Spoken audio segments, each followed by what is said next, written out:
رمضان شریف میں 3-4 چیزوں کا خاص خیال رکھنا ہے ہم نے، خاص۔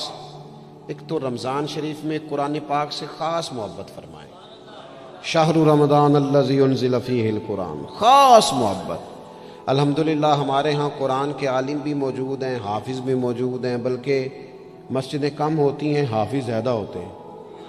یہ دیکھ لیں، یہ مدارس کی خدمات ہیں اللہ کے فضل سے، قراء بھی ہیں، سب کچھ ہے۔ اب ضرورت ہے قرآن پاک سے محبت کرنے والوں کی۔ ہر نقیب، ہر خطیب یہ کہہ رہا ہے کہ سارا قرآن حضور کی تعریف ہے، کہتے ہیں نا جی، تو چاہیے نا کبھی کبھی رکا آئے محفل سے کہ جناب ہمارا دل کر رہا ہے ہمیں سورہ رحمان سنائی جائے۔ کبھی کبھی یہ رکے آتے ہیں نا، فرمائشی رکے، یہ نعت پڑھے، یہ تو جب سب کہہ رہے ہیں یہ حضور کی نعت ہے سارا قرآن، تو کو رکا آنا چاہیے نا، آج سورہ حامیم سجدہ کی تلاوت سنائی جائے، آنے چاہیے نا یہ والے رکے بھی، صحیح کہہ رہا ہوں نا؟ تو خوب ارادہ کریں کہ قرآن مجید سننا ہے۔ ہم کھڑے رہتے ہیں، پاسپورٹ کے دفتر بھی 1.5 گھنٹہ لوگ کھڑے ہیں، شناختی کارڈ کے دفتر میں بھی کھڑے، امیگریشن کی لائنوں میں بھی کھڑے۔ نیت کریں کہ میں نے جم کے قرآن مجید سننا ہے، اور جس مسجد میں پہلی تراویح شروع کریں کوشش کریں کہ ساری تراویح اسی میں پڑھی جائے، اور خاص ذوق کے ساتھ۔ خاص پنجاب میں ایک گاؤں تھا، تو اس میں نا ایک دفعہ ایک بالکل عام سادہ سا آدمی دکاندار تھا، تو اس کا انتقال ہو گیا، تو اس کی قبر سے خوشبو آنے لگی۔ تو اگر پیر صاحب ہوتے پھر تو بچوں کی موج لگ جاتی، کیا بات ہے بھئی، اتنی کرامت۔ عام سادہ آدمی تھا، قبر سے خوشبو آنے لگی، لوگ پہنچ گئے، معلومات کی، گھر تک گئے، کہا کوئی مطلب ٹھیک ہے داڑھی شریف تھی، نمازی تھا، لیکن کوئی ایسی خاص چیز ہم نے نہیں دیکھی۔ تو اس کے گھر والے بتانے لگے کہ نا قرآن مجید نہیں پڑھا ہوا تھا، بوڑھا آدمی تھا لیکن قرآن مجید سے عشق کرتا تھا، کئی گھنٹے قرآن مجید کو وضو کر کے اپنے پاس رکھتا اور پھر انگلیاں چلاتا اور کہتا میرے مالک نے میرے لیے جو بھی فرمایا ہے حق اور سچ ہی فرمایا ہے۔ اسے چومتا، پیار کرتا۔ اللہ نے یہ اعزاز دیا کہ اگر انتقال ہوا تو قبر کی مٹی سے بھی خوشبو آنی شروع ہو گئی۔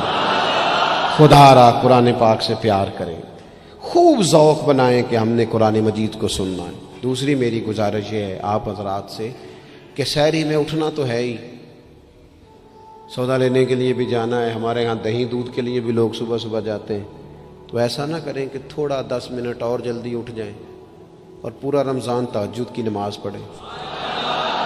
بڑی پسند ہے نبی کریم کو تہجد کی نماز۔ صبح اگر 2 رکعتیں نصیب ہو جائیں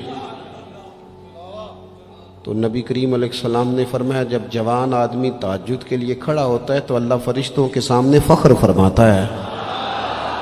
یہ ضرور عادت بنائیں، صبح جن لوگوں کو چند نفل نصیب ہو جائیں اور پھر وہ دعا مانگیں، ایک تو رمضان پھر تہجد کا ٹائم، اس ذوق کو۔ اور تیسری گزارش میری یہ ہے، غریب آدمی جو ہوتا ہے وہ سمجھدار نہیں ہوتا، چونکہ عقل مند ہونے کے لیے تو پیسے ہونا بھی تو ضروری ہے نا۔ میں نے دیکھا ہے کہ بالکل ان پڑھ آدمی ہو لیکن سیٹھ ہو نا، تو بڑے بڑے سیانے لوگوں کو نصیحتیں کر رہا ہوتا ہے اور اس کی سنی بھی جا رہی ہوتی۔ میری غربت نے کیا مجھ کو زمانے میں بدنام، تیری دولت نے تیرے عیب چھپا رکھے۔ یہ نا غریب آدمی، اگر سیانے ہوتے تو وہ بھی مالدار نہ ہوتے، یہ نہیں سمجھدار ہوتے، یہ بیچارے کمزور ہی اس لیے رہ جاتے ہیں کہ ان کو چالاکیاں، تیزیاں الا ماشاءاللہ نہیں آتی۔ تو کئی دفعہ غریب تکلیف بھی دیتا ہے، جب آپ کچھ بانٹنے لگتے ہیں، جب کچھ آپ دینے لگتے ہیں تو کچھ چیزیں محسوس بھی ہوتی ہیں۔ بندہ دیکھ کر خیرات نہ کریں، اللہ کی رضا دیکھ کر کریں۔ ہمیں صحیح حدیث میں اس شخص کا تذکرہ بھی ملتا ہے جس نے آ کے نا محبوب کی چادر کو کھینچا تھا، یہ بخاری میں، اور گردن مبارک پہ نشان پڑ گیا تھا۔ اس نے کہا میں کچھ لینے آیا ہوں، چادر کو کھینچا، تکلیف ہوئی بظاہر، لیکن محبوب نے پھر بھی جب عطا کیا تو مسکرا کے ہی عطا کیا۔ غریب آدمی تکلیف میں ہے، مہنگائی نے آزمائش پیدا کر دی۔ تھوڑے سے امیر لوگ اگر اپنے اخراجات میں کمی لائیں، اگر جو عید پر 6 جوڑے بنواتا ہے وہ 2-4 سے گزارا کر لے، تھوڑا سا اپنے اخراجات کو کم کر کے صرف اپنے رشتہ داروں میں، اپنے دائیں بائیں تھوڑی سی توجہ کریں۔ اور ایک بات کا ضرور خیال فرمائیں،